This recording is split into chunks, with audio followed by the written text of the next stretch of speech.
So I'm going to make some videos to cover some background in RA1 and then jump into RA1 just for some additional help. I'm planning to do two videos. Here's a structure that I'm going to follow for the two. In this video, I'm going to do these topics here. The second video will deal more specifically with the tidyverse and libraries like readr, dplyr, and ggplot. If you're really short on time, you can jump right to here, but I really recommend watching both, especially the section about data frames in this first video and dates, because that's something you can find very useful and it'll apply directly into your understanding of the tidyverse. With that said, though, I'm going to move on to R here. So I have RStudio open, and now I want to begin just by talking about some preliminary things that I didn't discuss in our last video because they weren't super relevant. The first thing is, if we want to find the type, otherwise the class of some kind of data, we can use a function called class. So as an example, let's say I ran class 7. We know 7 is a numeric data type, so when this runs, we should get an output of numeric, and we do. Similarly, if I did something that's character, like apple, and run that, I get character. And if I do something that I know is illogical, like true, I'll get logical as an output, and so on and so forth for whatever type you have. So if you're ever unsure about what type of data you're dealing with, you can always run class to check that. We can also use another thing to check the class called isDataClass of functions, and that'll give us a true or false value if some data belongs to some type. So let me show you what I mean by that. It'll give us a conditional. So what I mean by that is, let's say, is character A. If I run this, I get true. The reason I get true is A is a character type, and this is checking, is it a character? If it is, return true. And if I pass in something that's not a character, it's going to return in false.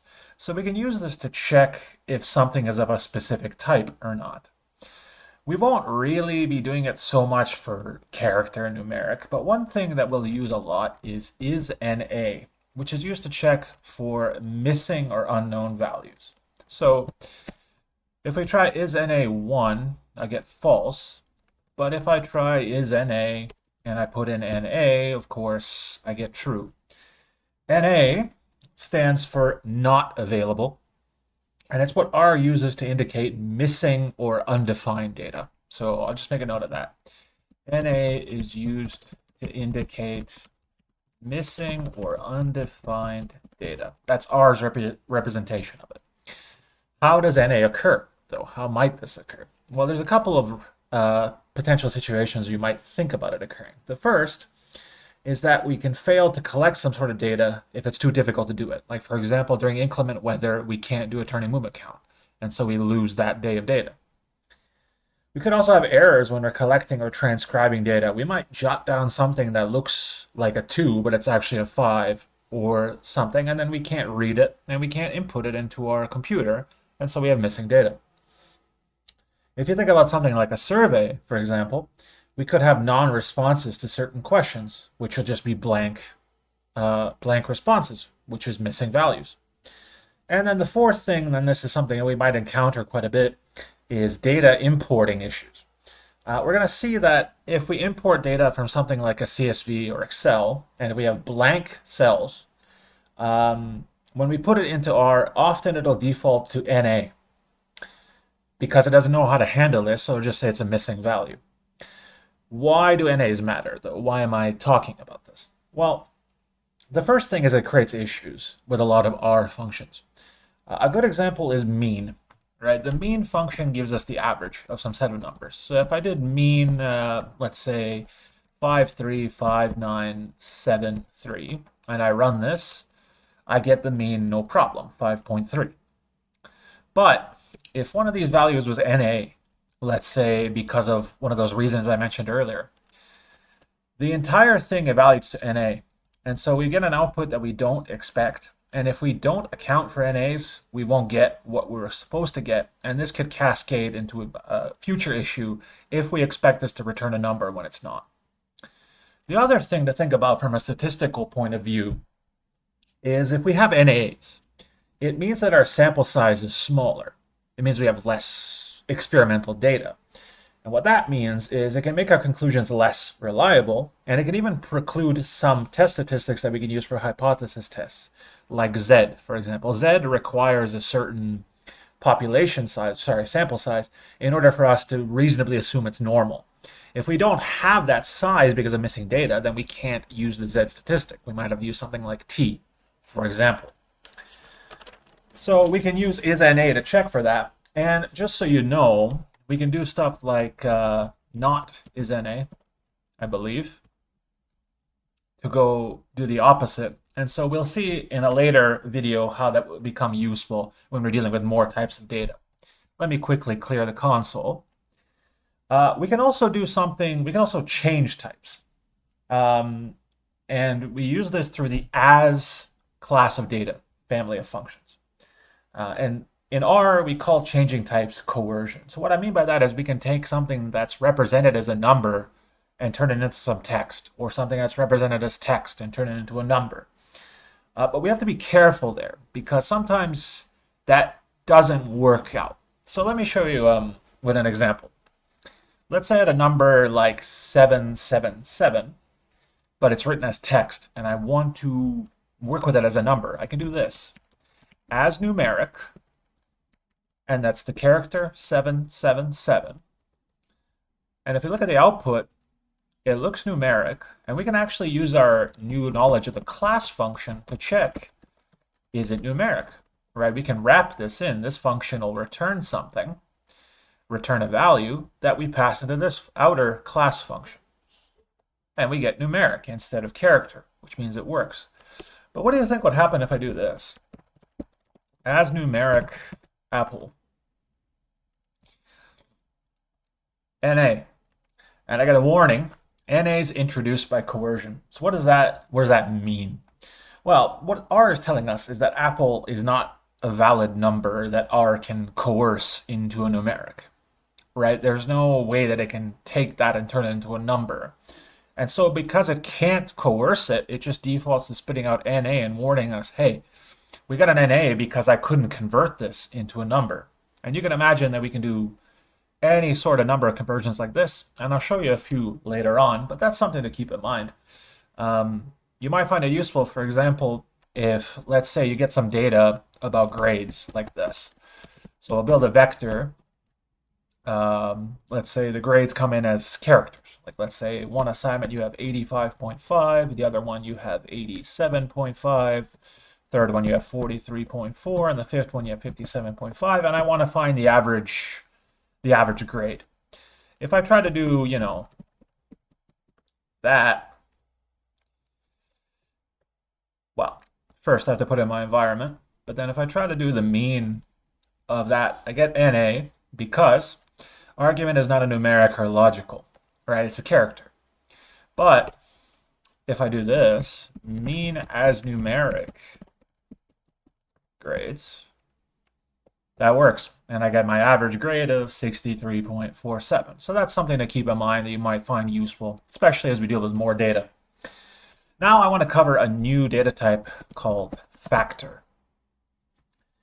Factor is a data type that R uses to represent categorical variables. And so these are variables that can take on some limited number of possible values. So let me give you an example of examples of categorical variables. Good ones are things like gender. We have male, female, and other. Those are the three possible values, three categories that variable can take on. Blood type is another good one. You have 4 possible blood types, and I'm not counting, the RH, the plus minus thing. We have A, B, AB, and O. So we have 4 possible categories for that variable. And then a third one might be something more relevant to us, road class. We have our locals, and then above that, functionally, we have a collector, and then above that, functionally, we have an arterial, and at the top, we have expressway. And even something like level of service score, right? We have A, B, C, D, E, and F, right? The important part is that we have a finite number, a countable number of categories for each one of these, which is why it's a good example of a categorical variable. And in R, when we're dealing with factors, what happens is R will create levels that correspond to the distinct values the categorical variable might have. So, as an example, if we think about gender, and we assume we have the values, male, female, and other, if we think about a factor, R might represent it as the levels are male and female and other. And it won't, if we had multiple of these, it would just record one of these. These are the different possible values that the gender can take on. It's what levels represents. Internally, though, what R is going to do is it's going to represent a factor as a vector of integers for each level, along with a corresponding set of character values that are displayed. So what the hell am I talking about? Well, let me show you what I mean. Levels, just to review, are represented by positive whole numbers internally in R. That's the first fact. Every one of these levels, which is a number, positive number, is tied to a character. For example, M for male, F for female, O for other, that acts as a label. And we say that that label will be displayed if we view the factor, which means that we have a mapping between the label and the level. So you might have something like M equals 1, F equals 2, O equals 3, for example. This is the actual level that's stored internally as a number in R as a factor, and this is the label that's associated with it that we're going to see if we print out a factor. And the reason we would do this, the reason R does this in general, is that storing numbers is way more memory efficient than storing text. For example, R, in this case, all I have to do is store each value, the categorical variable, one time, and then we can use numbers to indicate the values. So, as an example, if I had a bunch of like M, M, M, F, F, M, R can represent this as, well, if we assume M as 1 and F as 2, 1, 1, 1, 2, 2, 1. And this is a really nice way of representing it because I don't have to, if I imagine that this was like male partner or something longer, I can just represent it as 1. So it's a very compact way of doing it. What you'll see if we look at a factor is something like this.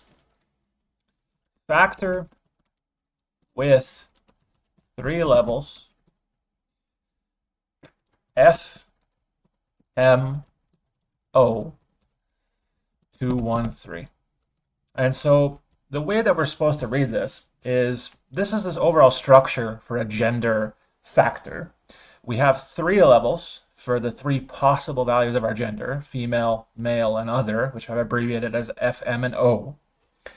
And each of these has a mapping between the labels and the levels. So F maps to 2, M maps to 1, O maps to 3. So that when we go to print this out, we will see F and M and O, but internally F is represented as a 2, M is represented as a 1, O is represented as a 3. We can actually make factors ourselves using the factor function. And all we really have to pass into that function, the only required argument, is the vector values we want to turn into a factor. So let me do this example with gender because I think it'll make a lot more sense once we see it in practice. So let's say I had a bunch of genders, and I'll say they're a character vector to begin with: male, male, female, other, female, male, and other. So there's our gender character vector, and it's in memory right now. And now, if I want to make it to a factor, I just do this. Gender, factor, gender. And I'm going to, or not even gender, just factor gender. But I'm going to assign this to a variable called gender underscore factor. Okay. And run this line. And our environment now is updated to this becoming a factor. And if we have a look at it, if we print it out, we see it comes out male, male, female, other, displays that way, and we see the different levels that it can have, female, male, and other, but internally we don't actually see the numbers that are being represented here. But we have a look over here in our environment, we have our 3 levels and then 2, 2, 1, 3. These are the actual integers that are being represented by R internally for each of the levels. And what we see here is if you look at our output, female is 2, male is 1, and other looks like it's 3, right? Female comes first, then male, then other. Why female first, right? Because in our character vector, we have male, male, female, but why is female coming first? And that's because of default sort order. If we don't tell the factor function anything else, if you just tell it, hey, this is our character vector, it's going to default sort our levels alphabetically. Female comes before male in the alphabet, so female comes first, which is why we have what we have here. We can change, of course, we can change the levels by using the levels argument as part of our call to the factor function. And remember, what that will do is let us set the possible categories the variables can have and the order that they'll be placed in. So let me show you what I mean by that. Gender factor 2, we'll make a second version. And here, still going to use gender, but then now I'll pass in an argument called levels. And this is going to be a character vector because we want to pass in all the possible values that we could have. And in this case, we have 3. So the first one I want to have is male, then the second is female, and the third is other. And if I run this, I get an NA. So let me pause and just double check this issue. It was something as stupid as doing 2 dashes with an arrow instead of 1 dash. But once I fixed that, it worked out. And if we have a look at gender factor 2 now, the levels are male, female, and other. And if we have a look at our global environment and I change it to grid, or even let's go back to list because I think it's a little bit better. We see now the first one is male. And now where male used to be 2 the first time around, now it's 1. So 1 corresponds to male, 2 corresponds to female, 3 corresponds to other internally. And we can actually use a handy function called structure, str for short, to see the internal structure of any R object. So what that means is that we can actually see these, we could probably see internally how this is represented. So we go str, and then we pass in the thing we want to see the internal structure of. So let's run this. And we see the full details. We see the factor, we see it's a type, it's a factor, it has these levels. And then we see the actual numbers that are representing it. So that's pretty handy if you want to know this category maps to this number, that category maps to this number, so on. And we'll use structure a bunch later on. It's a very useful function, so you'll get very familiar with it. Now, we can subset or index factors.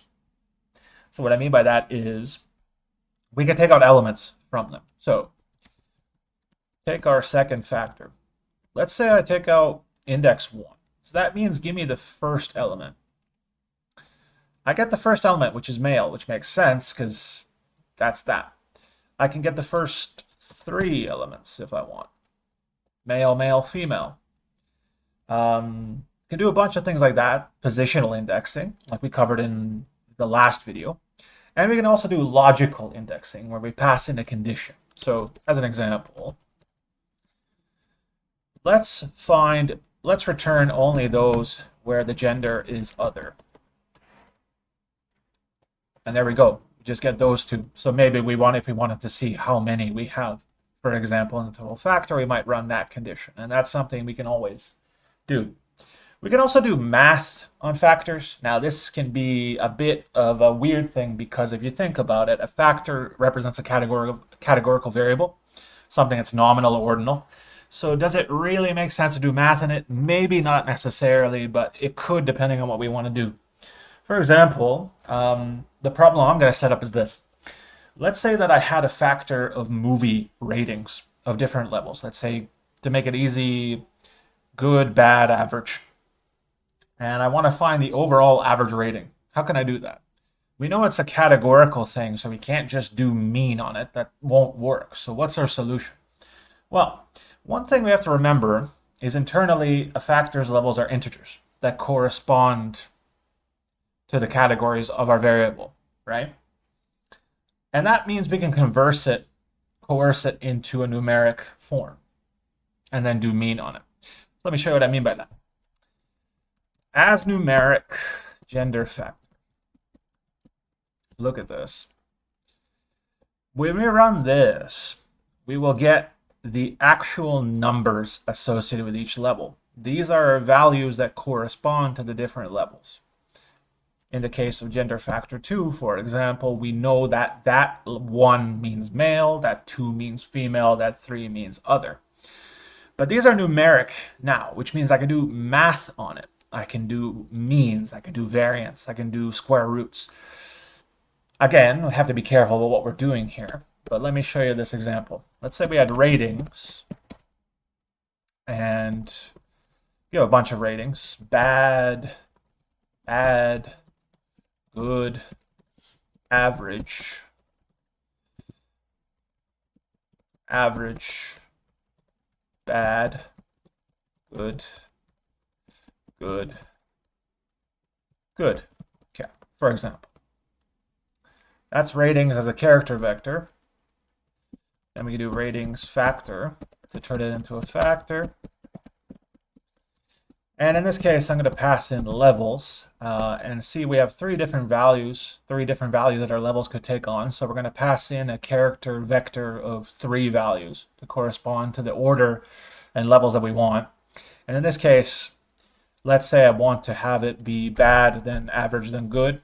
So I could do bad, average, good. And remember that what this implies is bad will become 1, average will become 2, good will become 3. And now if we have a look at ratings factor, oh yeah, didn't run that line. There we go. You see the levels, we see our output as we expect. And then now I can do something like this. Mean as numeric ratings factor. And I got a mean of 2.1. And we have to be careful. 2.1 here refers to a level internally, right? That refers to approximately average. So we say the overall rating is average. We wouldn't say the overall rating is 2.1 because that's not accurate for the kind of data we're working with. And that's why I don't really want to do too much math with factors, because it doesn't really make a whole lot of sense to do too much with them. But there is something I want to show you. Which is, let's say that I have another gender factor, but this time with way more values in it. And I wanted to find the proportion of females in the entire data. How might I do that? That's something that you might want to do, proportioning, right? And the key thing here is we're going to rely on another function called table. It's written like this, table.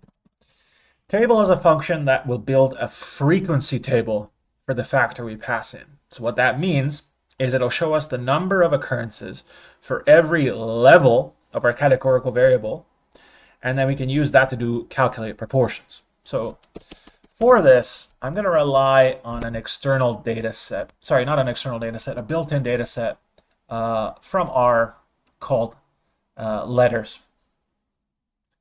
Or actually, never mind. I'll just build it manually. So I'll call this one big gender. And we'll start off with a character vector. Again, we'll do M for male, F for female. And just to keep it consistent, we'll do the 3 levels we had before. What I was saying about letters before is that there's some data sets that come with R that are built in, and one of them, I think it's part of tidyverse, it might be part of base R, contains the alphabet, and I wanted to sample from that, but we could just make this easier on ourselves by manually creating it just to avoid unnecessary complication. So, I think this is, I think 1 or 2 more values might be fine. Yeah, there we go. So, there's that. And then we had big gender factor. And now for this one, I don't really particularly care what the levels will be because I'm not doing anything specific with the levels. I just want to have a factor.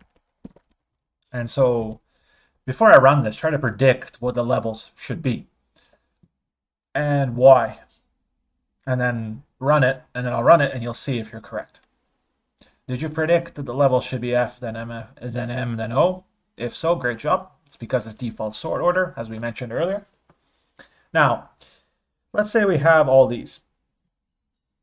What I want to do now is just do this. Table factor. Call table function and pass in our factor here. And have a look at this. We're going to get a table output here. And this is a frequency table, which means when I print this out, I get F, 7 females, M, 9 males, other, 3 others. I can find the total here, and I know how many females there are, so we can do a proportion, right? We can, of course, because it's a table, we can just index it. So we can do table factor F. And then we get 7, right? And so then now what would happen if I did this? Proportion female would be table factor, the number of females that we have, divided by the sum of that entire table, which is equivalent to adding 7 plus 9 plus 3. Should get the proportion. And if you have a look, 0.3684, so 36.84%. So about 37% of the entire sample is female. And so that might be useful for us to know. And that's just some idea of what we can do with factors. I don't want to go too deep into it, but feel free to explore around because I think this is a useful data type. But it can be a little bit confusing right away. So don't feel bad if it doesn't click immediately. I'm going to clear my environment and console. And now we're going to move on to the next data type I want to cover, matrix. So matrix, or matrices for plural, what are they? It's a 2D listing of elements of the same type. Briefly, so what does that mean? 2D means there's rows and columns. Same type means everything has to be of one type of data, numeric, character, logical. You can't have a mix of types. An easy way to think about it is think of a vector with just another dimension to it. That lets us have row and column structure, sort of like a table in Excel. So you might want to imagine that we have like rows going in this direction, and then columns going in this direction. And then we have data filling in this section here. That's how maybe a good way to consider it. When it comes to matrices, we often talk about their dimensions. And what that refers to is the number of rows by the number of columns. So we say something like 3 by 2 matrix. 3 by 2 matrix. We read this as by. So when I say 3 by 2, what do I mean? I mean a structure like this. And let me scroll down a little bit just to make it easier to see.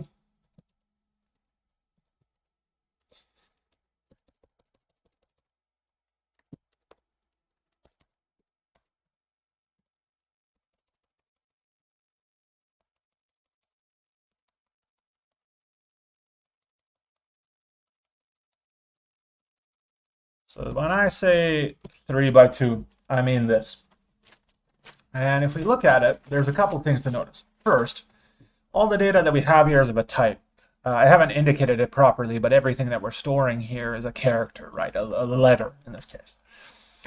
Values that we provide are filled in column order. So what that means is we have 6 values, A through F, right? ABC is filled out first, so column 1 is filled out first. Then we move to column 2 and fill out the remaining 3. We could change it. We could fill it by rows, so we have A, B, C, D, E, F. But for now, this is fine. Horizontally, so in this direction here, in this direction, each row starts with a particular number, comma, and then a blank. And that tells us the number of that row. So in this case, this is the first row. This is the second row. This is the third row. And if we had 4, if we have a fourth row, it would be 4, comma, and then 5, comma, or the fifth row, and so on. So that's the number of rows, this dimension. And then vertically, each column begins with a square bracket, an empty space here, a comma, and then a number, which indicates that number of that column. So this is column 1. This is column 2. If we had a third column, you could imagine it would be like this. If we had a fourth column, it would be like that. And every value inside of the matrix has some unique XY combination that refers to it. And when I say XY combination, I use X to mean the row, Y to mean the column number. And when I say every value in the matrix, I'll call these values cells. You can think of it the same way you think about a cell in Excel, where the row and column meet, you have a cell like A4, B2, whatever. Same thing here. This is a cell with a value in it, and it has both a row number component and a column number component. For example, the value E here. That's located in row 2, column 2. So if I looked at 2, 2, it would be E. What about C? Well, C is in the third row, as we can tell here, and it's in the first column. So then 3, 1 equals C. And you can imagine that combination for the rest of these letters. What that means, though, for us is if we want to get a particular value, we can index by that XY combination because it's unique, right? So for whatever reason, let's say I wanted to pull out E from, or B from this matrix. So let's say the overall matrix is called matrix. I would do matrix, open up a square bracket because I'm indexing, and I want to index row 2, because that's the row that B is in, and column 1. And that should pull out or extract the value B, and only the value B. It won't pull out any other value for us. And another thing also, this is cool, we can pull out or index entire rows or entire columns. And the way we do that is like this. Matrix 2, comma, and this is blank. And so what does that mean to R? What that's telling R is extract the entire second row and all columns. So functionally, that's equivalent to B and E. If we had more columns, let's say I had a column 3 here and it had G, H, I, then we'd get H, and so on, forever how many columns we had. Similar sort of thing for columns, but instead of having the first value and the second one being blank, we have the first value empty and the second one blank. So what I mean by that is this. This will tell us to just pull out column 2, which will give us D, E, F. It's not super common that we're going to pull out a column like that, but pulling out specific rows is incredibly useful, especially for subsetting, which is making a smaller version of an existing data set. If you imagine we had like a data set that had 50,000 rows and we wanted to do some kind of math on it, it might take a long time. But if we just want to play around with it, maybe we want to pull out only 100 rows. And that's something we can do with this indexing. Now, to build to build a matrix, we use the matrix function. Pretty easy to remember. And the arguments, what it looks like is this: matrix data, number of rows, number of columns, and then by row. So this first argument is the data that we want to use in the matrix, the values that we want to see. And row is the number of rows in the matrix, and column is the number of columns. And then by row is a logical argument that lets us fill our matrix in by rows. I won't worry too much about that, but I might play around with it just so you see what it does. These three are the main things here. And now let's say I want to build this matrix for real. So what I'm going to do now for that is I'm going to write something like this. My matrix is matrix.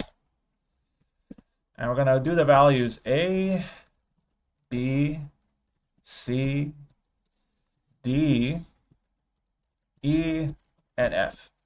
Now, I'm going to put in number of rows 3. And R is smart. It looks and it says, hey, you have 6 elements. You told me you want 3 rows. This thing has to be rectangular. So if I have 3 rows and I have 6 things, it means I must have 2 columns. And let's run that. Looks good. Let's print it out. That looks familiar, I hope. All right. That's exactly what we did up there, but done properly in R. We can do other stuff with matrices. We can add names to the rows and columns. So right now we have 1, right? And 2. That's fine, but maybe that's not really meaningful for us, right? We might want to do something like this. We might want to say, hey, each of these can be an assignment, right? Let's say this is quiz 1, quiz 2, quiz 3, and these are 2 different students. And maybe this is comparing the grades of 2 students. And maybe if we didn't change that, it might not be clear. So to do that, I'm going to create 2 character vectors. Let's call them grades. Assignments as a character vector. Quiz 1, quiz 2, quiz 3. Okay, very simple. And then now let's go students. We'll go C, student A, student B. So far, just character vectors, nothing special about it. And we can actually see them over here. Also, by the way, matrix is a character type because of the data that it's holding. So that's something to keep in mind. And now what we can do is we can use the functions row names to set the names of the rows of a matrix, and similarly call names to set the names of the columns. So in this case, let's make a new matrix now, or remake this similar sort of matrix, but now we'll use these names. So as an example, we have 3 by 2, so our matrix will have most at 6 values. So let's go new matrix. And remember, we can use a lot of shorthand. So I want to show you again, in case you forgot, 1 to 6 creates this. So what I can do is this. New matrix,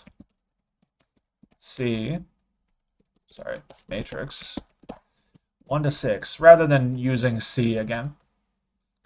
And then we can do n row is 3. So far, this is going to look very identical to what we had before, just with numbers. But then now, I'm going to do this. Row names, new matrix. And we're going to assign to this assignments.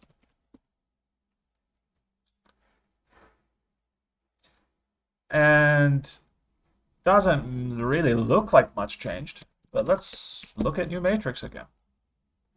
Wow. Now we have quiz 1, quiz 2, quiz 3 instead of row numbers.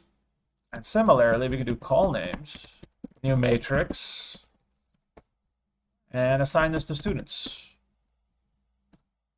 And then print out new matrix. So now this is more informative. We have the 3 assessments. We have 2 different students, and let's say these are grades or their rank in the class or whatever. And so this carries more meaning. The reason I wanted to mention matrices, they're not super common in the tidyverse, but dealing with 2D data is really common. Dealing with data in this type of format where we have rows and columns is something we're going to do quite a bit. And so I wanted to use them as a starting point for us to understand how we could work with that data and do something with it.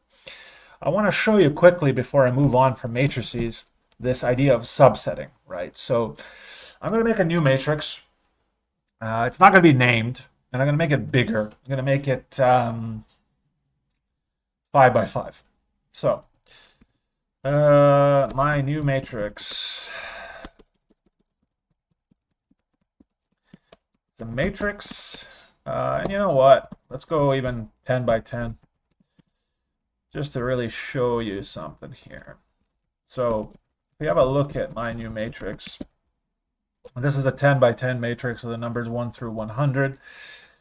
It's a lot of data, potentially, right? And maybe I don't want to work with all that data, right? Maybe I think that's a bit overwhelming.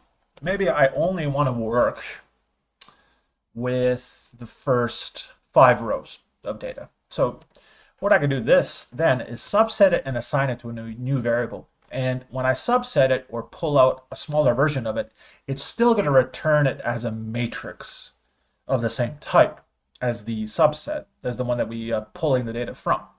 So, for example, small matrix is my new matrix, and maybe, like I said, I want to get only the first 5 rows. So 1 to 5, and I want to get all columns. Okay, let's have a look at small matrix. I have all columns now, 1 through 10, but I have only 5 rows. And so that might be more manageable for me to work with. And that's something to be mindful of also here, in that you have to really include this comma, because think about what we're doing when we index here, all right? It's a 2D structure, meaning that we have to provide an index for rows and an index for columns. Even if that index for columns is empty, it has to be indicated to R that it is empty. Otherwise, it's going to complain. So with that said, let me clear everything here. And by the way, I recommend, if you're watching this, just pause every time I get to something you're unsure about and play around with it and see what happens if you do something wrong. Don't be afraid of making mistakes. That's just the nature of learning something. So let's go down here. I'm going to introduce another new data type called lists. Now, lists are an interesting type. We won't use them much, and I'm only introducing them to you for one fact that's going to become useful. Otherwise, they're pretty much worthless.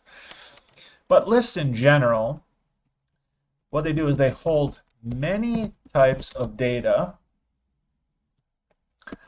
and they can be multi-dimensional. And when I say multi-dimensional, I mean they can be 1D, 2D, 3D, so on, right? However much data you need them to be. And when I say they hold many types of data, what I mean by that is you can have a list of 5 different values, where one of the values is a numeric, the other is a double, decimal, third is a character, fourth is a logical, and fifth is factor. That'll work. You can't do that in a matrix. You can't do that in a vector. Actually, just to demonstrate that to you, if I try to do this, 3, 1, true. It's smart. It's going to try to convert this. But then if I did A, for example, R is trying to be smart. It's trying to say, oh, well, you're combining all this crap, so let me convert them all to text to make it work. But we don't want it to be doing things like this. That's not what we're after. We want this to work appropriately. And that's not the kind of thing that we want to see. We don't want to see R converting things for us that are implicit and are not something that we control. Because imagine I needed this to be a number, but now it's text. Now I can't do math on it or do something that I expected I could. So we build lists with the list function. Makes a lot of sense. And the way we do that is we just pass in the characters, usually vector characters that we want to build up the list. So as an example, I'm going to do something called dogs. I'm going to make a list called dogs. And the first element is going to be the breed. So let's say golden retriever and Labrador and poodle, let's say, whatever. The second argument, I'm just going to make it up. It's going to be a logical. True, true, false. And the third argument, I want to make it, again, something different, just to show you, is a bunch of numbers, 1 through 5. And we say dogs is a list of 3 in the environment. And if I print out dogs, I get an output like this. I get the 3 values that make up that list. And you see how these weird brackets. And I want to explore those next. These are begging for us to put a name to refer to these values. So what I mean by that is you can assign names to each element of a list. So this is our original dogs list. Let's say I have dogs 2. And then now I want to name what I'm providing here. So I know this is breed. I can do breed equals, and I'm just going to save time by copying the values that I have here, because I'm not going to change anything of the actual values, but what I'm doing here is just adding labels. And you'll see I'm breaking it into multiple lines just to make it easier to read. Let's say this is testing if it's female. And in this case, it's TTF. And the last one is numbers. So let's say pedigree, whatever, right? And then now, if I run that, we get dogs 2. If I have a look at dogs 2 here, and I print it out to my console, you'll see something different. You'll see these dollar signs followed by the name that I associated with that element in the list. And that is a really cool feature, because what it does, it's a feature that's available for lists and for data frames, which is the main case we're going to see this in. It's a feature that lets us access values of this list and values of a data frame, which we'll see later on, by the name that we supplied to that function that built the list or built the data frame. What that means is we can simply pull out the value that we want from the list by using that name. So we can pull out the breed by using this name breed. We can pull out these numbers by using the name pedigree. So that probably sounds weird, right? But let me show you what I mean. I just want you to think about this. Compare the following. Right, if I wanted to get the first element of my list, right? If I want to get the first element, which is this one here, if I did it with positional indexing, I'd have to do something like this, right? That works, but I have to remember that I want the first row, and I have to put in this position, and I have to maybe put in a more complicated condition. But then look at this.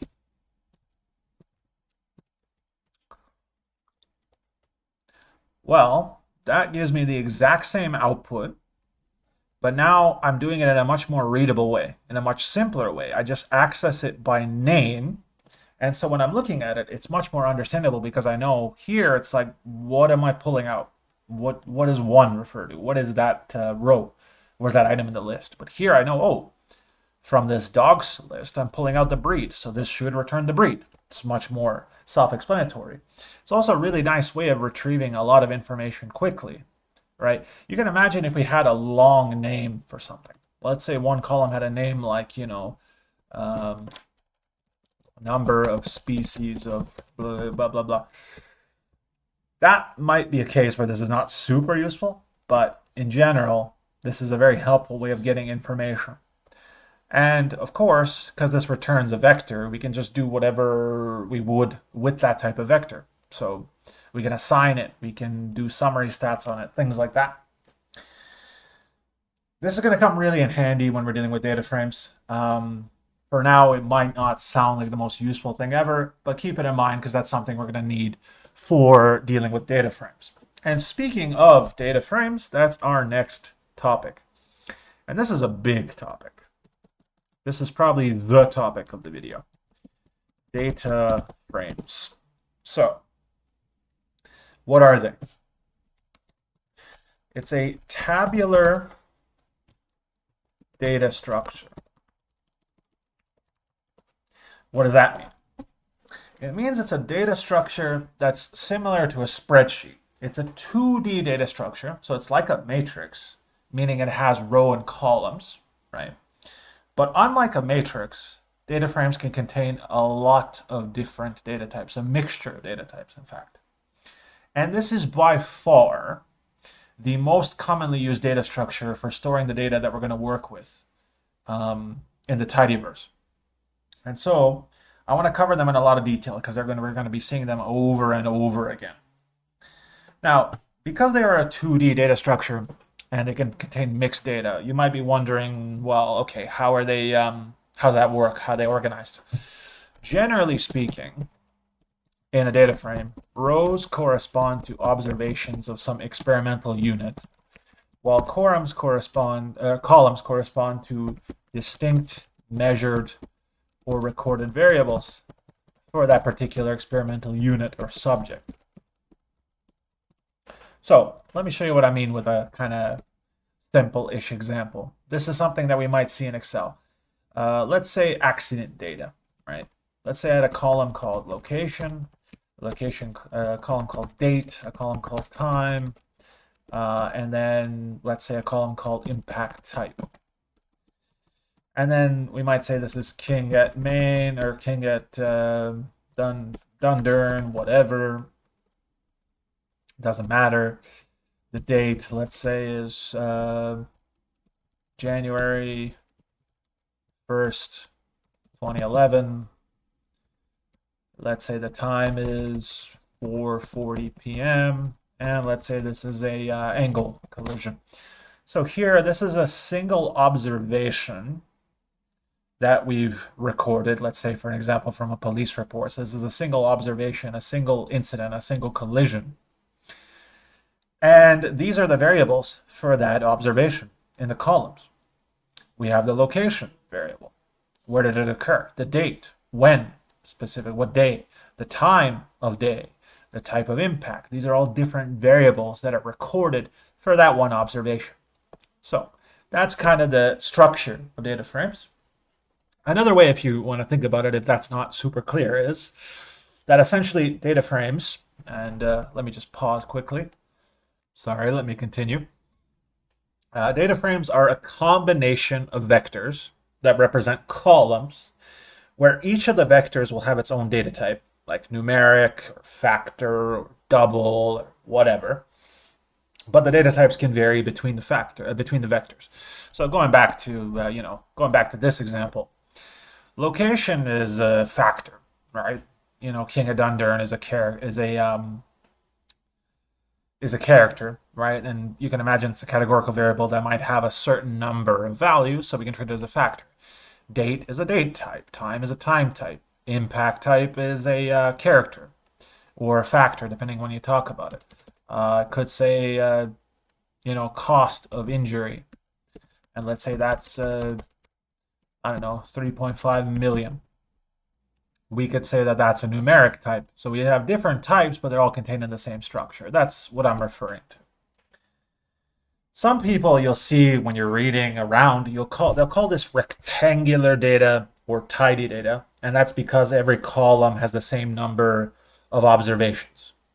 And missing data is going to be denoted by NA for not available. We can actually make our own data frames using the data.frame function. So data.frame. And I want to actually explore that. So let's say I want to make a data frame of data relating to, I don't know, something simple, employees. So I'm going to create, outside of the data frame function, I'm going to create some variables that I want to use, or some values that I want to use. So Sarah for the name, Sarah, Mike, Jeff, Taylor, Craig, Eric. Cool. Then salaries. Let's say Sarah's making 67,500, Mike's making 28,500, Jeff's making 38,310, Taylor's making 42,000, Craig is making $110,850, and Eric's making $250,000, for example. And then we'll have a logical called underemployed, which will indicate basically are these people that are making these salaries are that less than you would anticipate from their level of educational attainment. Let's say Sarah is false, Mike is true, Jeff is true, Taylor is false, Craig is false, and Eric is true, for example. So these are three just different factors or vectors. This one's a character vector, this one's a numeric, this one's a logical. See that in our environment here. So I want to combine these all into a data frame. So I'm going to call this one employee data. And we do this, data.frame. And we open up a circle bracket because it's a function. And it's convention to put the values if we're building it on new lines. But because we're building it with an existing data, what I'm just going to pass in here is the values that we want to use to build up the data frame. So names, salaries, and underemployed. Run that, and we get data now. And if we look at it in the environment, here's our new data frame. And there are some things to notice here, right? The first is that each of our column vectors, so names, salaries, underemployed, has the same name as the variable name that we supplied to the data frame function. So what I mean by that is like, look, we define names to have the object name of names. We defined our salaries to have the object name of salaries, and we passed that into data frame, and we see the top row is names, salaries, underemployed, exactly as it's specified. You don't get something like A, B, C. It takes the names that we've provided here to build the top row here. The numbers here, 1, 2, 3, 4, 5, 6 along the side are the indices of each row. And we can actually see here that we have 6 rows by 3 columns. We can also use a function called dimension to find that out. So we'll do here employee data. We get 6 rows, 3 columns. And again, this is a common case where we would use the structure function to get a compact summary of the data frame's structure. And I want to show that. But if we click on this, we can get an expanded view of our data frame. We actually click on this, it'll open up in a new tab, and we can actually look at it in a nicer way. And you can see this is more Excel-like, you know what I mean? You have our rows, and then we have our different variables. So for this case, we have our observational unit of Sarah. Her name is Sarah. Her salary is 67,500, and she's not underemployed. And then for Mike, same thing. His name is Mike. Salary is this. It is true that they're underemployed, and so on. For every observation, we have these variables. So if we look at structure, the structure of this data, we get some interesting things out. First, the data type is written as data.frame. Makes sense. The next thing is we see the dimensions of the data frame. 6 observations of 3 variables. 6 observations, an observation corresponds to a row, so that means 6 rows. 3 variables, a variable corresponds to a column, so that means 3 columns. 6 by 3, exactly what we had here. What that means, of course, is there 6 times 3 or 18 values. 18 unique values in the data frame. Then we see we got a list of the variables in the data frame below here, so we get this list here. And notice our friend the $sign here. So from lists, remember that means we can use this name to access this value, to index it directly. Same thing with data frames. We can pull the value because we have $signs. We can use this to access names. We can use $sign salaries to access the values in salaries, and so on. We can see after the names of each of our variables, which are columns, we get a brief description of the data type here. CHR, short for character. NUM, short for numeric. LOGI, short for logical. Finally, we can get the first few values in each one of those rows. Each one of those columns. So for our character column, our character variable, names, we get the first few values. Same for our salaries, same for underemployed. Let me show you a quick practice of using this $sign thing. So let's say I wanted to pull out the salaries. Let's say, hey, what's the average salary among these people? So here's how we can do that. We write the data frame, and we go $sign, and we take out the salaries. So quickly, if we have a look at that, we get a vector out. The vector that corresponds to this column for salaries. And then, well, because this is a numeric vector, we can do mean. And the average salary is $89,526.67. And obviously that's skewed because, you have Craig and Eric making $250,000 and Craig making $110,000. It skews the distribution more towards the right, but the point is not to be a statistics lesson here, just to show you that we can do this. We could even do something like, let's say I want to just look at the names that we have here. So we have employee data, names. If we look at that, here's all our names we have. So we have Sarah, Mike, Jeff, Taylor, Craig, and Eric. And because we pulled out a vector, we can assign this to a variable, or we can do summary statistics on it. We can do whatever we want, realistically, with that. Anything that you could do with a vector, you can do with this. And actually, I want to talk about, while we're here, I want to talk about the summary function. So the function that's written like this. It's a function we use to get summary statistics, but it behaves differently depending on the type of data that it's called on, logically enough, right? If we call it on something that's numeric, it's going to give us a bunch of summary statistics like our minimum, our maximum, our mean, or our average, our median, or our 50th percentile, our first quartile, our third quartile, things like that. If we use it on a character or a factor, we won't get those statistics because they don't make sense to calculate. What we'll get instead is a count for each level of the factor. And if we have any missing values, any inapplicables or NAs, we'll also see those listed as well. So let me show you quickly. Let's go here to employee data, salaries, and then I'm going to call a summary on that.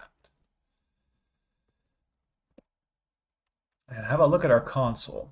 So because this is a numeric type that we're passing, we get numeric statistics. Our minimum salary is $28,500. Our maximum is $250,000. Our median salary is $54,000. Our mean is, like we calculated before, approximately $89,500. First quartile is this. Third quartile is this. If we have min and max, we can find range. If we have first and third quartile, we can find interquartile range. We can do things like that. But if I did this, summary of employee data, names. Well, this is not a numeric So just going to say, well, this is a length of 6, it's a character, and that's it. If we had a factor type, it would give us the different levels of factor. So as a quick thing, I won't do this inside a data frame because we can use summary outside of a data frame. We can call it, like I've been calling it here, directly on a factor. We can call it on an entire data frame, by the way. And this will summarize everything for us in that data frame. So just to show you, there we go. See, for example, this logical one, it's told us we have 3 false, 3 true. If we had a factor, we can call it on a factor as well. I won't go into it, but feel free to explore it. This is a nice way to get a quick understanding of the distribution of the values you're working with. Here, for example, when we look at salaries, we can say, well, okay, our median and mean are really different, which tells us that we have some outliers, right? And it makes sense because we have a maximum of $250,000 and a minimum of 28,000. So that means if we're thinking about it from a descriptive sense, we might say, okay, it makes more sense to use a median. It's less sensitive to outliers than the arithmetic mean. And that's the kind of thing we can make a judgment on just from the results of summary. Okay. Now, I want to play around with data frames more. But using the data frame that we built by hand is not something that's very common. Often we don't create data frames. Often we use data frames that we import from other external files, that we create from other external files, or we can use in built-in data that comes with R. So we're going to call this new section here working with data frames. And when I say data that comes with R, I'll show you. There's some data sets that come with R just for testing's sake, to let us experiment and play around with and have good quality data so we don't have to worry about importing and all that other junk that's going to be in the next video. So to see the data sets that we have available, we can use a function called data. If I just call it like this and I hit run, it's going to open up a new window. And it's going to say data sets available in each package, right? And depending on the package that we're using, we can have different data sets. For example, tidyverse will come with a bunch of different data sets. But I'm looking for one that comes in base R. That's called, I believe, Titanic. Right there, Titanic. And because it's built into R, I can do something like this. I can just call it by name and it'll work, but that doesn't look like a data frame. So what is going on? Well, okay, let's try to troubleshoot. Why is it not a data frame? Well, what type is it? First of all, what type is this? It's a table. Ah, that's why it's not a data frame. Okay, what about structure? What's that look like? Well, you'll notice tables also have this $sign thing, but we won't worry about that right now. So it's a table, but I can convert it or coerce it into a data frame pretty easily. Remember earlier I mentioned those as numeric, as character, the as data class family of functions? There's one for data frames, too. So, for example, we can do something like this. Titanic df, short for data frame, is as data frame Titanic. Now you'll see that my environment has changed to include this. And if I look at the class of this, now a data frame, and if I look at it structurally, we should also see that that's the case. Yeah, data frame, 32 observations, 5 variables. So we have 32 rows, 5 columns. And here are the columns that we have. And we can see every one of them except frequency here is a factor, which is good practice for factors, right? If you think about it, this is a factor of positions. This is a factor of gender. This is a factor of whether it's a child or adult. This is a factor of if it's no or yes. Now, you could argue that this could be illogical, but they code it as a factor. And we can see, for example, no goes before yes alphabetically. So no gets 1 and yes will get 2 from factors. Now that we have it as a as a data frame. Let's play around with it as a data frame, right? First, I'm going to call view. That's going to open up this. So you can have a little look at it beforehand. We can see, for example, no RES for survived, class, first, second, third, or crew, the gender of the person, their age group, and then frequency. And if you want more information about this data set, just run $Titanic, and it'll open up a help file, and then you can read through this to find out what everything means. So I won't go into that right now, but if you want to, feel free to. So let's try some things here. First, let's try running summary on our new data frame for Titanic. So summary Titanic data frame. See, now that we have factors, we can see how many belong to each level of a factor. So for example, here we have an equal number of males and females, an equal number of children and adults, an equal number of people who died and lived, which is morbid to think about.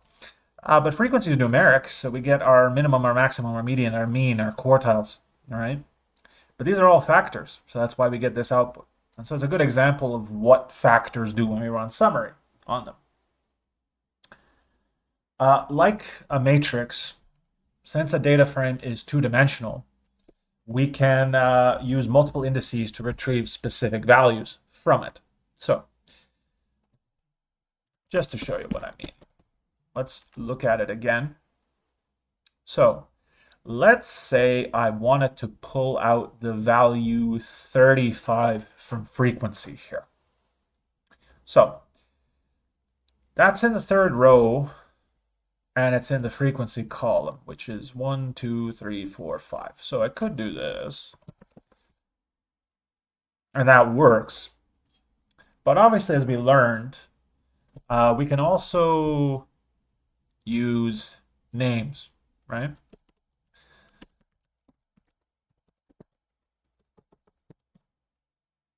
What would this return? Undefined column selected.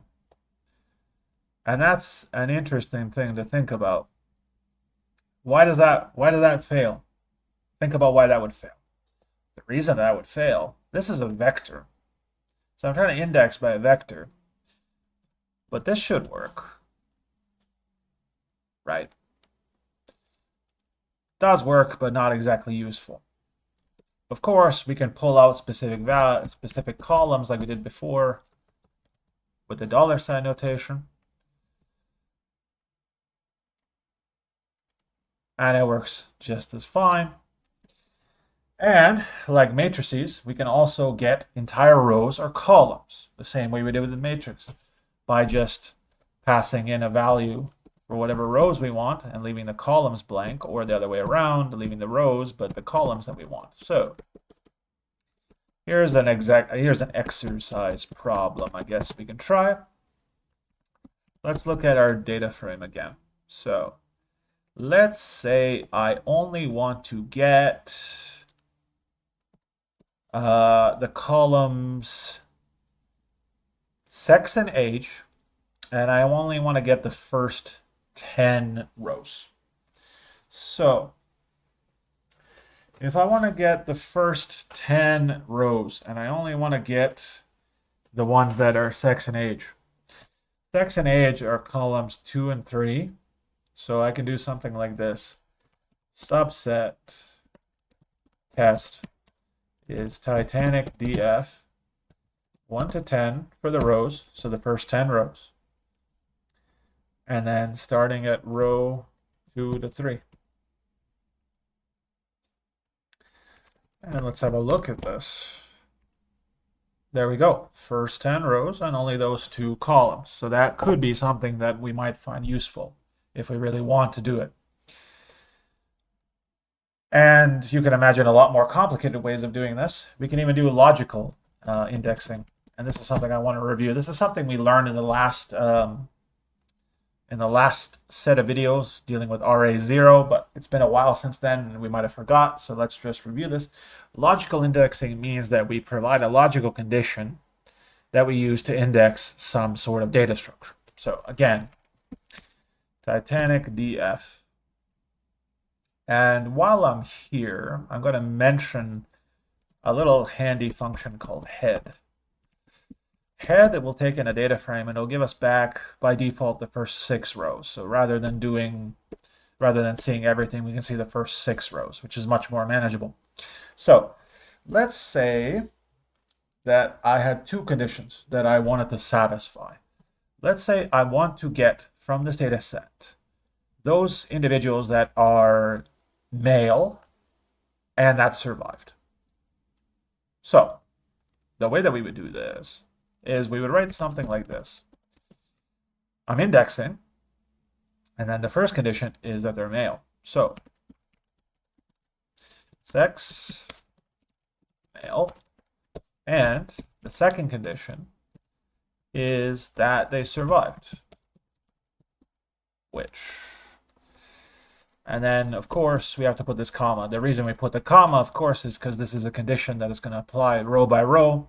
And by indicating the comma here, we want to return every column that this is applicable to. So have a look at this output. Every one of these, the sex is male. Every one of these, the survive is yes. Now, that works, but I think it might be a little bit complicated to think about why that works. Because we're going to get a new data frame back, right, where all the rows meet both of the conditions we specified, both because we have a Boolean and here. That we're going to return a new data frame that meets 2 conditions that were true in our original data frame. And the condition, because of the way we've written, is applied row by row, return all columns. How does this work? Well, remember that this is going to return back a vector that's the same length as this column, but it's either true or false. True if it meets the condition, false if it doesn't. Same thing for this. And so what this is telling it is, okay, when you get these vectors of true and false, combine them, and then go row by row for those rows where that becomes true and that is also true, return that row. Otherwise, if either one of them is false, do not return that row. Just to show you quickly what I mean by that.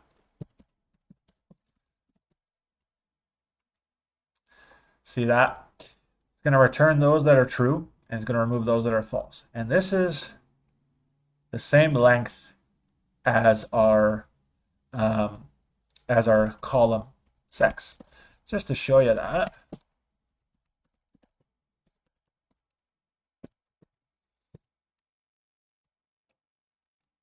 $32, $32, right? Same kind of principle. That's what we're doing here when we do logical indexing.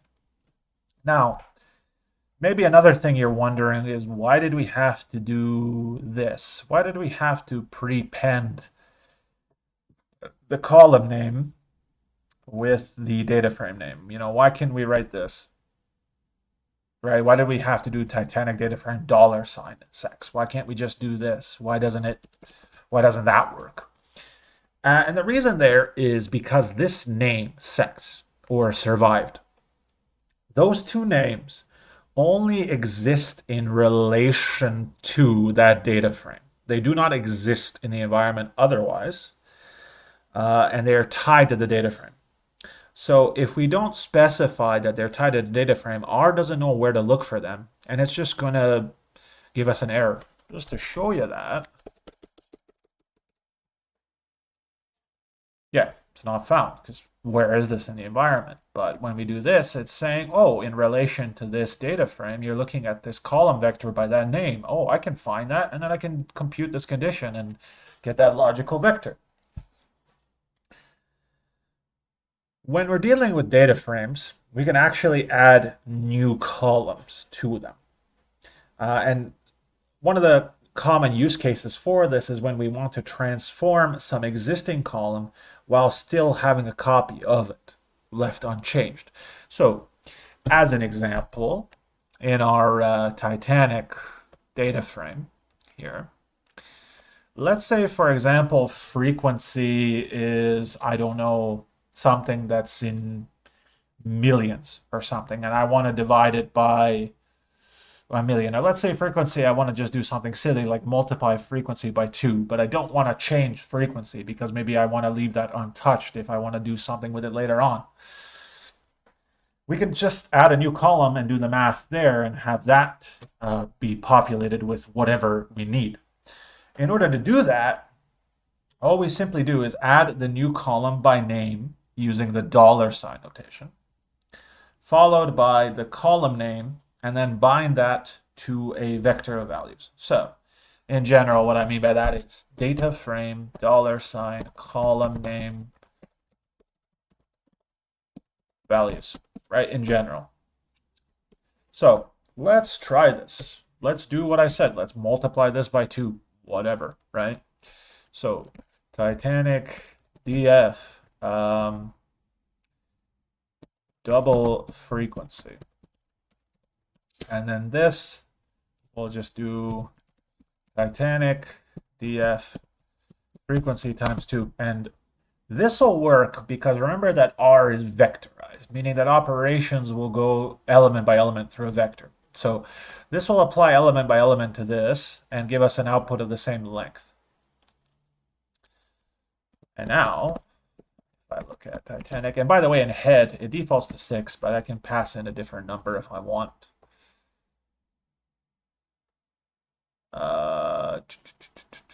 Oh yeah, Titanic DF. There we go, double frequency. So for example, here 35 times 2 is 70. Now that you can argue is pretty like a silly example, but I just want to show you that that's possible. Let's do something that's a little bit more, I don't know, maybe useful. We could say something, this is maybe silly, but I want to show you that we can do something like a conditional test. For example, let's add a variable using an if-else condition. So, lived. This is meaningless again, but if-else. So this is going to be, we're going to put in a test. If it's true, we'll get one value. Otherwise, we'll get another value. So I'm going to check this. Titanic DF survived equals yes, and then I'm going to put in a stupid smiley face. Otherwise, I'm going to put in a frowning face.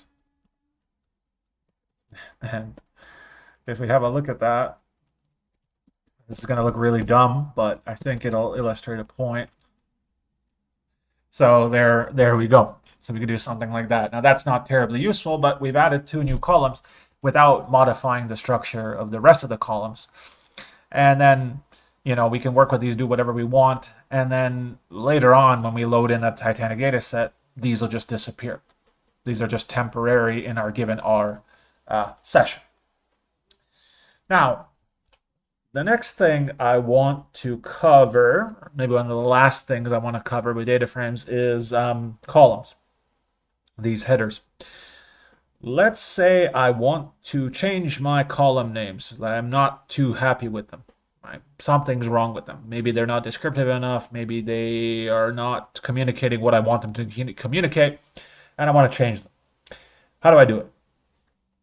There's a function for that. It's called column names, COL names, like this.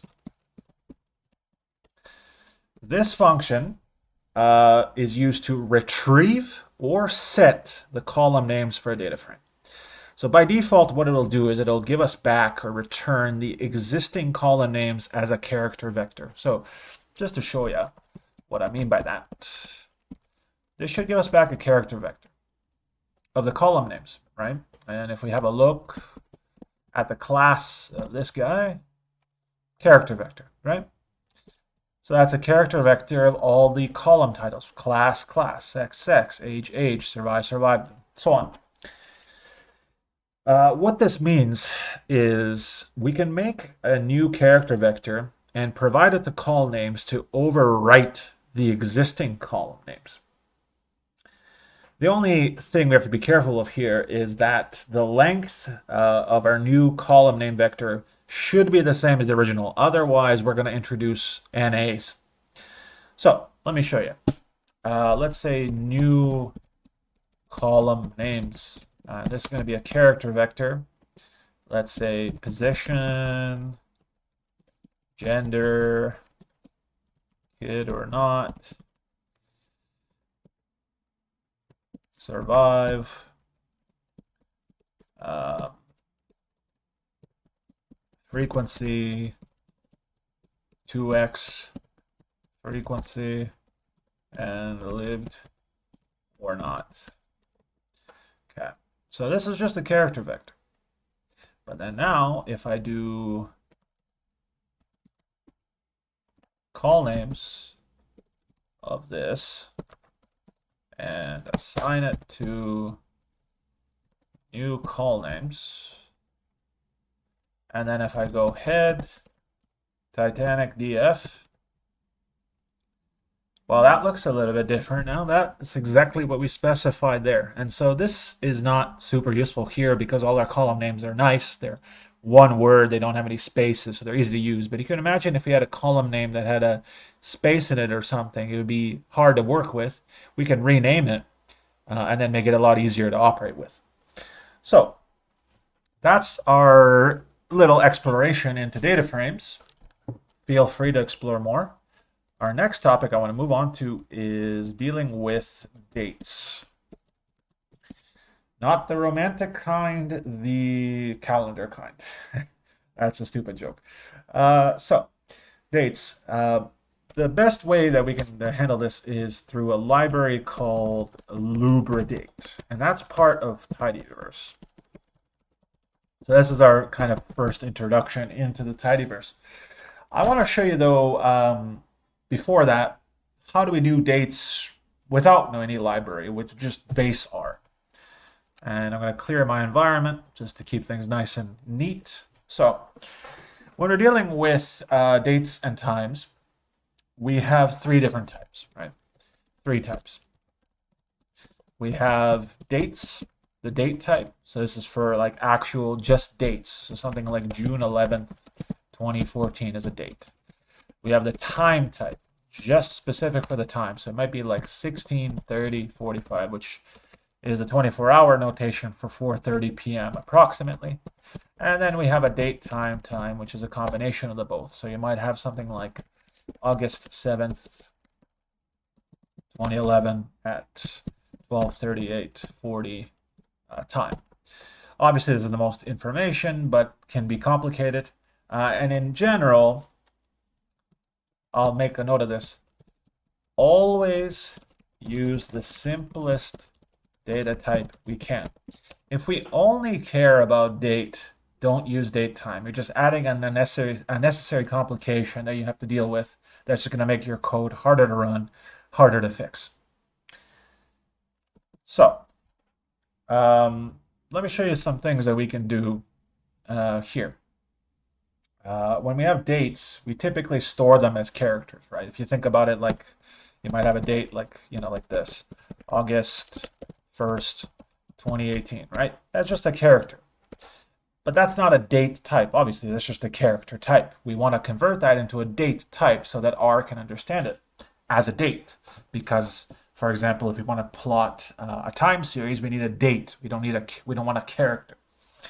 So if we have it stored as a character, we can often coerce it into a date. And in order to do that, again, we go back to our as data class family of functions, and we have one called as date. So let me show you. As date 2020 09/15, so September 15th, 2020. Doesn't look like it did much, but if we wrap it in class, we get type date instead of character. Now that works, but if the date is written in a different format, then it doesn't work. So what I mean by that is this. as date, August 7th, 2011. We got an error. Character string is not in a standard and ambiguous format. So, what does that mean? It means that R doesn't really know how to parse or convert the components of this date into a standard representation. We have to tell it that information. And the way that we tell it, or one approach, is something called format codes. Format codes. So what are these? What are these format codes? A format code is a special sequence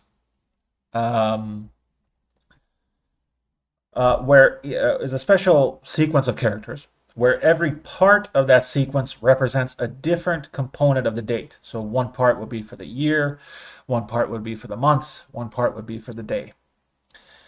Each component will begin with a percentage sign.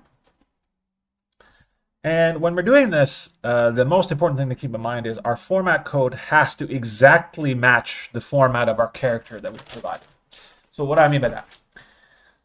For example, we have August 7th, 2011. So here we have the name as a full month. Then we have a space. Then we have the name, the day of the month, but we have TH, not just 7. We have 7th. And then we have a comma and another space and then a year as a 4-digit number. So when we use a format code, we have to do something like full month name, space, day, and then TH, comma, space, full year. If we don't provide this, it won't work. So that's really the annoying complication of doing format codes. And let me show you an example, and then we can talk about it. So let's do the example of this one that didn't work before. So what we do when as date here is we pass another argument called format where we provide our format codes. So format, and then in here, I'm going to break it into another line, or I can even do this, just for organization's sake. And in here, I'm going to enter something that's going to look really weird.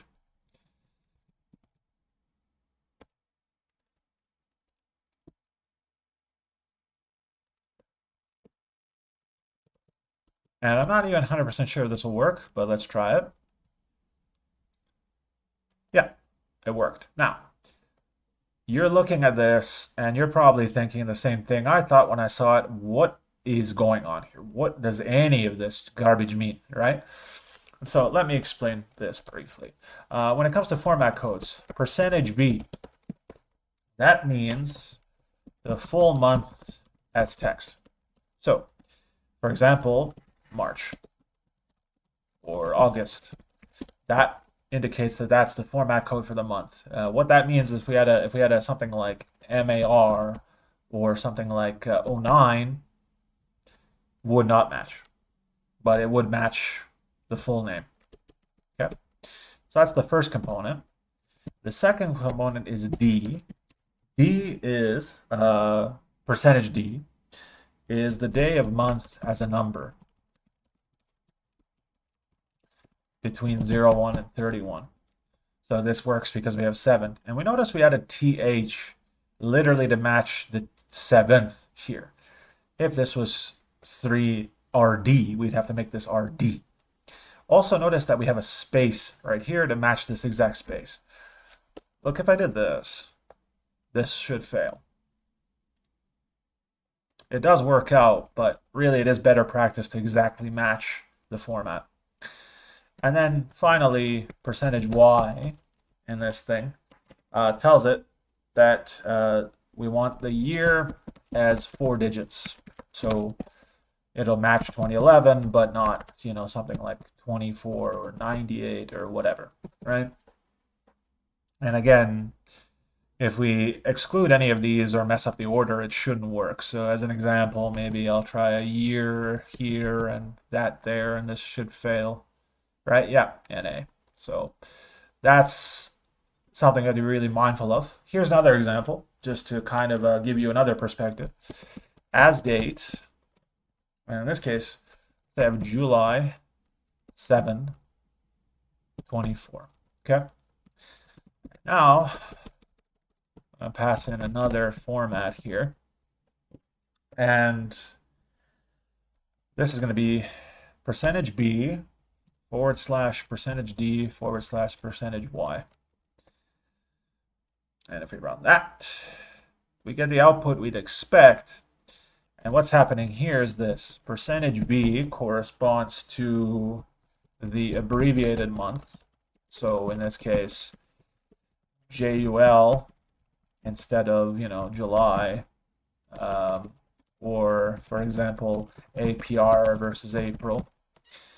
And then %Y, %D means the same thing I did here. %Y means the year as a two-digit number. So in this case, it would match 24, but it would not match 2024, for example. So that's what we're doing here. Now, you can see that this is pretty annoying, right? We have to know the specific format codes. We have to provide them in a specific way that matches the character. It's not a very intuitive, user-friendly process, and it's not a great way of working with dates, which is why we have a library like Lubridate that makes it a lot easier. You'll also notice something that every time we've formatted it, our dates come out like this. Year, month, day. Every single time. It's come out that way for this August 7th one and for this July 7th one as well. And the reason for that is because this is a special format for dates and times called ISO 8601. ISO standing for International Standards Organization. And ISO 601 is an international standard format for writing dates and times in a way that's unambiguous. So if I gave you something in this format, you know for sure what part is year, what part is month, what part is day. And there's no confusion, right? And that's why it's an international standard. Similarly, in this specification, the standard for time is hour, minute, second, separated by colons, like that. We're not working with times right now, but just so you know, if we provide our date in that format already, it works as normal, but if we don't, then we have to go through this process, and it's pretty annoying in BaseR. But using a library like Lubridate, it's pretty easy, a lot easier actually. And so let me show you how much easier it is in Lubridate. So first thing is I'm going to load in Lubridate, the library. So I have to use the library function, Lubridate. Run that, it'll load it. And then now, it'll give us access to a lot of features, but I just want to expose some main ones. The first is 3 common functions to convert characters into dates or date times. So the functions that I want to show you are YMD, MDY, and DMY. These might look weird, but what they mean is this. YMD means this. Convert character dates in year, month, day, YMD format. MDY, convert character dates in month, day, year, MDY format. DMY, convert character dates in day, month, year, DMY format. So they're pretty intuitive. Let me show you. Year, month, day, 2017, 09, 10.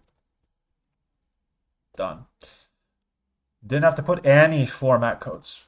Month, day, year. November 17th, 2023. Done.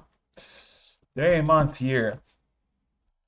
17-March-1984. Every one of them worked in one line to convert three completely different formats into a standard ISO 8601 format that we can work with. And you see how much more powerful it is with Lubridate. It also lets us pull out or extract components from each of these data types, these date types. Like you can pull out the year, the month, the day, or if we're working with time or date times, the hour, the minute, the second. So I'm going to assign these to variables. So let's say this is D1, this is D2, and this is D3. Not the best names, but it'll work, right? So you see that we're storing it, and we have UTC, that's the time zone that we're using. It's the default that comes with these functions. If we look at the class, by the way, or even the structure of some of these, see it's a date type, right? Same thing with D2, it's a date type. So these are all date types, exactly as we wanted. Now, let's say that I wanted to get the month out of D2. So do this, month D2. 11, because I got the number month, and 11 in a 12-month year is November, right? Or if I wanted to get the day from the first one, day D1, gives me the 10th. Or if I want to get the year from the third one, I go year D3, and it's 1984. So very, very, very, very straightforward way of doing it. And we can even do cool stuff like get new dates by adding or subtracting other dates. So here's a good example, right? In Lubridate, we have a function called today. It'll give us the exact day, year, month, day information for today. So today is the 29th of October, 2024. 2 days from now is Halloween, right? So check this out. I could do something like this. Halloween is today plus days 2. Halloween. 2024 10/31. So I added 2 days onto this very easily. So that's the exact correct day for Halloween. The next thing I want to cover is we can use Lubridate to do time intervals.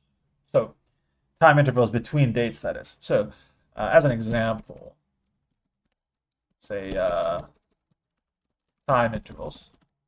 So we have start date.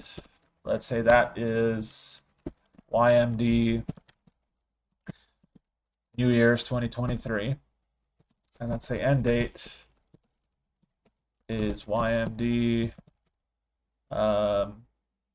say February 15th, the following month on the 15th. So I'm going to put these as dates. There we are. And now I'm going to run something called in the interval function. This is going to create what's called a formal class interval type. This is a special type that Lubridate creates that represents a period of time between two distinct points. So start and end date, for example. So time between interval, start date, end date. Now, say we have that formal class interval. If we look at it, it's not going to make a whole lot of sense as it is, but we can convert it to a numeric by using as numeric. And this is going to give us the number of seconds by default between these two. So as numeric, time between, that's the number of seconds, but we want days, right? So we have to remember relationship. We have 60 seconds per minute multiplied by 60 minutes per hour multiplied by 24 hours per day. The minutes cancel out here, right? The hours cancel out here. And so the overall unit then is 60 times 60 times 24 seconds per day. And then we have seconds divided by seconds per day. The seconds cancel out and we get day as the output. So And just to show you what I mean by that is the num days between is as numeric time between divided by 60 times 60 times 24. 45 days. And that's our answer right there. 45 days. And we can use it in something like cat. The number of days between is num days between, around that. The number of days between is 45 days. Okay. And of course, we can apply this to a data frame.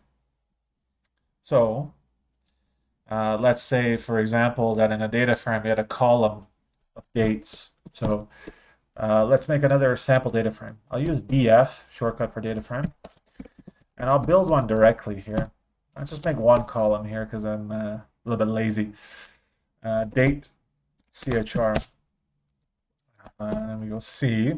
Let's say January 2nd, 2011, and then maybe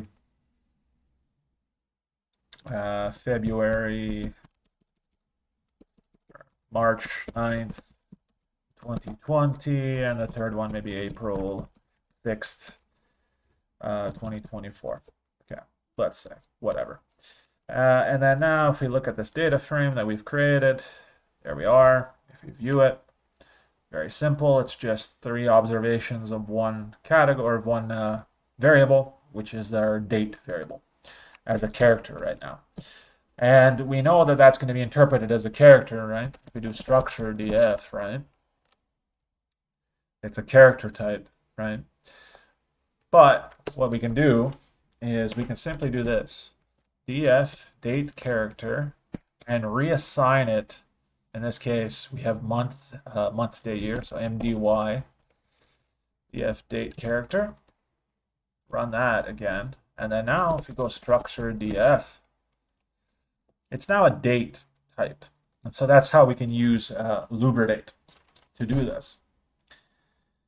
Now, the last thing I want to cover in this part is dealing with importing concepts. So what I mean by that is not specifically importing and how to do it, but the notion of importing and why we do it and why it's important and the kind of things we have to consider. So, as I was talking about earlier, we typically don't create our own data frames the way that we've been doing so far. We've just been doing this for learning purposes. We tend to create them by importing data from an external file, usually. We could pull it from a database, we could pull it from the internet, but typically a file. And there's many ways to do this depending on the file. On RA1, we have to use a CSV, so that's our main focus for now. So let's go into that. So CSV, what is that? Stands for comma separated values. And it's a common file format, very common for sharing data. It uses commas, so when I say commas, I mean these. It uses commas as a delimiter. So I'll put that, I'll make a note here. It uses commas as a delimiter. Now, what's a delimiter? A delimiter is a special character used in a file to separate distinct elements. So, one delimiter is comma, but another one you might see is tab, and another one you might see is space. You might have heard of tab delimited files, or that's another very common way of doing it, or tab separated files, TSV. But in this case, we're using comma separated values, or CSV. The reason for that is they're a very simple and free way of storing data. They're free, they're simple, and everything is stored in plain text. So what that means is I can create and open a CSV in any program that lets me work with text. So that means Excel, but that also means Notepad, and it means even stuff like PowerPoint and Word, but usually something like Notepad. And what that means is I don't have to have commercial software to create them, and I don't need commercial software like MS Office to view them. So I want to, as an example, just to show you how CSVs work, is I want to build a CSV with you. And in this case, let's do a CSV that resembles a timing plan data that we might get from Synchro. So, which is a software that uses the HCS, the highway capacity, HCM, highway capacity manual. So I'm going to open up Notepad here. And I already have that file there, but you might have got a sneak preview, but let's do a different one here. So I'm just using plain Notepad in Windows 11 here. And when we're doing timing plan data, we could have a lot of columns. I'm not going to copy the exact format from Synchro, but I'm going to do something like this. I'm going to have a first row. This is our header row. This is going to define our columns in our data frame. These are the names, if you want to think about it. And remember, everything is delimited or separated by a comma. So this is one column. So if I want another column, I have to put a comma to separate it, right? The second column will be intersection ID. The third column will be the plan type. The fourth column, S1, and S2, and S3, then S4.